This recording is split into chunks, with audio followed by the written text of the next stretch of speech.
What is up, guys, and welcome back to the Rip City Rundown YouTube channel. And this is a breaking news video. This isn't a podcast, it's just a video.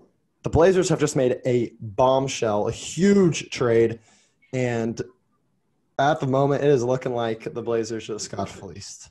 So we did a deal with the Clippers. You guys already know this, obviously. We're trading Norman Powell and Robert Covington, and we are getting back Eric Bledsoe, Justice Winslow, Keon Johnson, and a future second-round pick. That'll be a 2025 second-round pick via the Detroit Pistons. When I first looked at this trade, I am like, holy, we just got fleeced. And at the moment, I still think that. I'll send it over to Wes. Give me your initial thoughts when you first saw the trade pop up on your phone. So I initially saw it, and I was like, why? That was my first thing. Why the heck would we do this? Because let's be honest, Norman Powell and Robert Covington for Justice Winslow, Keon Johnson, Bledsoe in a second is not exactly what I had in mind when it came to a big trade that could change the team. That's exactly the opposite of what I had in mind, actually. It will be interesting to see if we use any of these pieces that we just acquired in another deal. I could see that happening. However, what team in the league wants Eric Bledsoe? I mean, please inform me. Do you guys know a team that would want Eric Bledsoe? No, because I don't want him at all. I mean, the shocking part about this is that, I mean, we already have CJ and Damon. We talked about this redundancy and assignments of small guards. This man is 6'1". I am taller than this man. Yeah, my only thing is like he's either getting waived and we're just clearing a ton of money, or he's getting traded somehow for like a second-round pick. Because he comes in, we're getting off of Norman Powell and Robert Covington's contracts. Covington we were already going to get rid of at the end of the year. He was a guaranteed guy to get traded because he's a $13 million unrestricted free agent.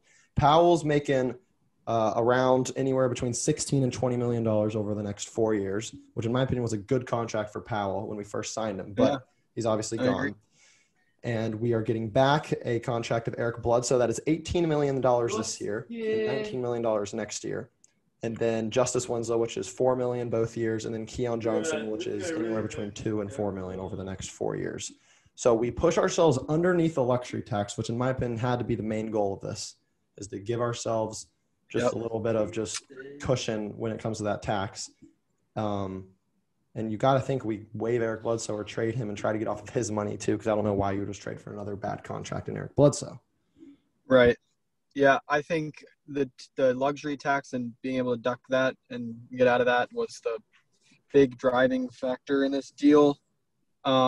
Again, I'm holding out hope that these pieces that we just got, whether it be Keon Johnson, who, by the way, was the 21st pick in this year's draft. Out of Tennessee. Young player, not proven at all. So, I mean, I don't mind getting a young piece back. But just for the optics of it, it looked horrible for us because not one of the players we got in that deal are better than Powell or Rocco. I would say Powell and Rocco are the two best players in the deal. Is that far-fetched to say? Yes. I think that is completely fair. I mean, so Eric Bledsoe's 32 years old and a small guard. That just isn't good. What I'm curious to see is, will the Blazers have the balls to break up the Dame, CJ, and Nurk core? We literally have had Dame, CJ, and Nurk since 2016. We add Rocco and Powell to try to improve the team, and then they're the ones to go. Like, CJ or Nurk, if neither of them go and that's the three that stay, what are we doing? We're just the Kings at this point. We're just poverty at this point. I got to say, dude, it's all over my timeline. It's all over my feed, and I can't get away from it.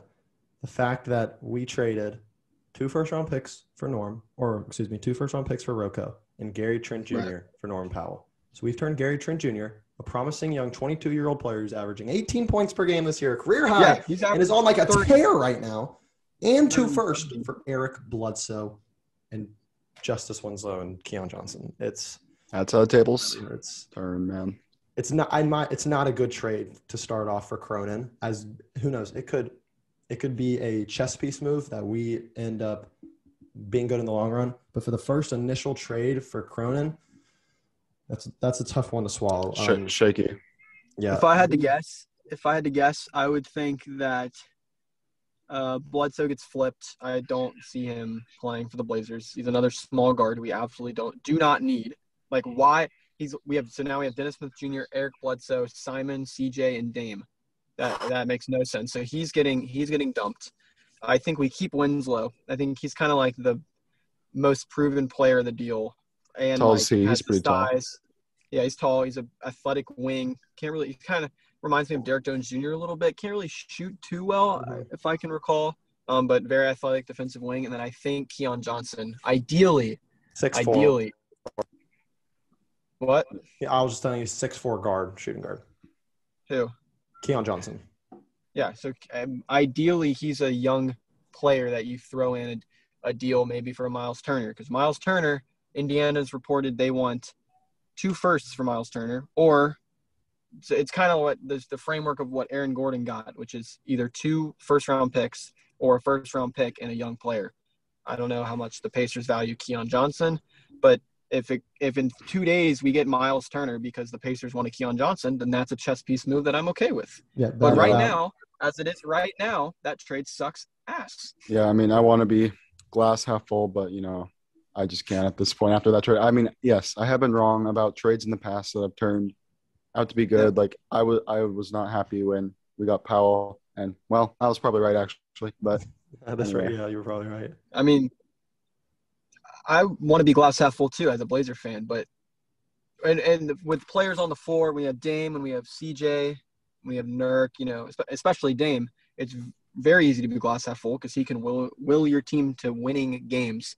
But with just how porous our front office has been for the past 7 years, why would I be positive about our trades and our deadline moves?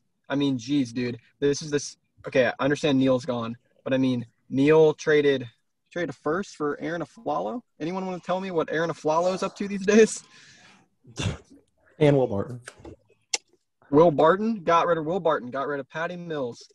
I mean, the one thing that does come out of this trade is we get a $6.5 million trade exception, so that means we can take on that we haven't used in 10 years. We had a big trade exception after it was either like the Allen Crabbe something or some sort of trade, or the Whiteside.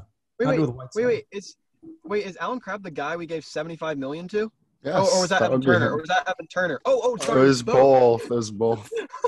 And Whiteside was the guy we traded for, expiring deal, and then just let him walk? Yeah, I remember now. And then when York was hurt, we could have used him the following year where he's getting like $2 million a year, and the Kings like, all right, I'm done, dude.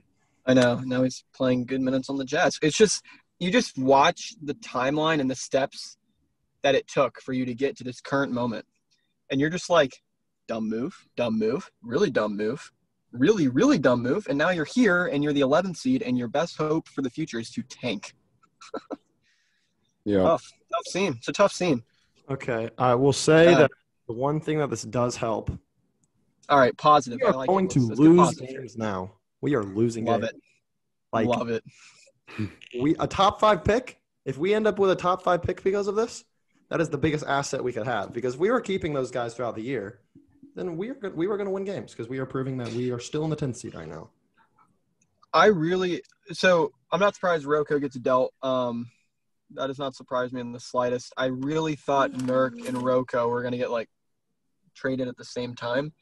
And I really thought Powell was not going to go to the Clippers, but he did. So if Nurk needs to get dealt, I love Nurk, but he's got to go. He's got to go. Yeah. The thing about that is, or the thing about the Clippers jumping in on the trade is the fact that no rumors whatsoever had to do with the Clippers at all.